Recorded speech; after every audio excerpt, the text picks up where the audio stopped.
Un partenariat économique responsable, ou PER, implique au moins une coopérative dans les pays dits du Sud ou en France. Celle-ci contractualise au sein d'une chaîne de valeur pour l'approvisionnement, le co-investissement, la distribution. Ainsi, un PER va au-delà du mécénat ou du renforcement de capacités développées par AFDI. Ces partenariats peuvent être directs entre entreprises, qui peuvent être des coopératives ou sociétés du Nord et du Sud. Les PER peuvent également impliquer une entreprise de transformation locale dans le cadre d'un contrat multipartite.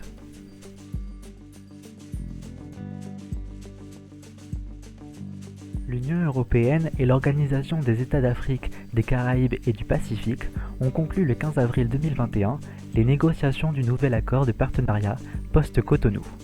Celui-ci fixe les nouvelles orientations des coopératives politiques, économiques et sectorielles pour les 20 prochaines années. Une zone de libre-échange à l'échelle du continent est finalisée. C'est un projet important pour l'Europe car elle devient le sujet dominant dans les relations commerciales. Un sommet Europe-Afrique, qui devrait être un moment important pour les relations entre l'Europe et l'Afrique, sera mis en place fin 2021, début 2022. Les questions de coopération ont tendance à être masquées par questions sécurité et migration.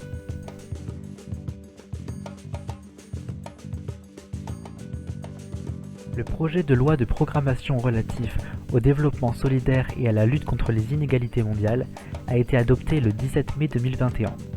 Le projet de loi prévoit d'augmenter l'aide publique au développement à 0,55% du revenu national brut d'ici 2022. Il définit des priorités géographiques et sectorielles et renforce les partenariats, notamment avec les pays africains. Il revoit aussi le pilotage de l'aide au développement. À travers ce projet de loi, la sécurité alimentaire reste une priorité sectorielle et la France continue de promouvoir une agriculture familiale. Cette loi affirme la volonté de la France de doubler le budget consacré à l'action extérieure des collectivités territoriales par rapport à 2017. Les partenariats multi-acteurs sont valorisés dans le projet de loi, ainsi que le rôle potentiel des collectivités territoriales dans ces partenariats.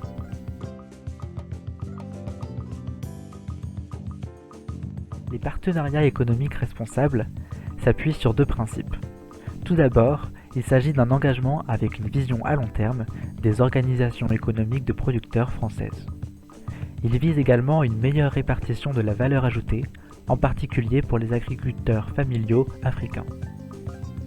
Dans cet objectif, des partenariats multi-acteurs apparaissent à développer avec des organisations agricoles, des ONG telles qu'AFDI et des collectivités territoriales. Dans un tel dispositif, AFDI joue le rôle de facilitateur et de garant éthique.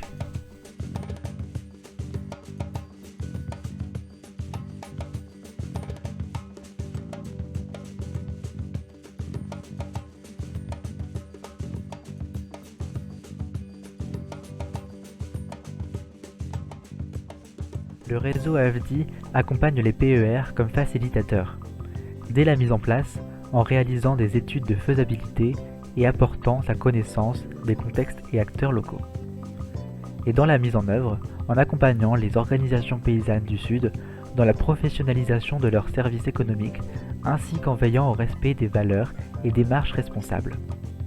AFDI contribue et accompagne la certification équitable et la prise en compte de la responsabilité sociétale des entreprises.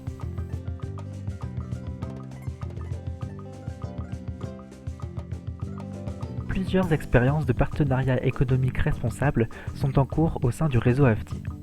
Ils concernent notamment du jus d'ananas bio équitable produit et transformé au Bénin et distribué en France. Un PER accompagne également l'approvisionnement responsable en soja bio au Burkina Faso pour la filière volaille de la coopérative Terena. Également, un contrat de production de plantes aromatiques par l'Association des jeunes agriculteurs en Tunisie en partenariat avec la coopérative ligérienne Promoplante.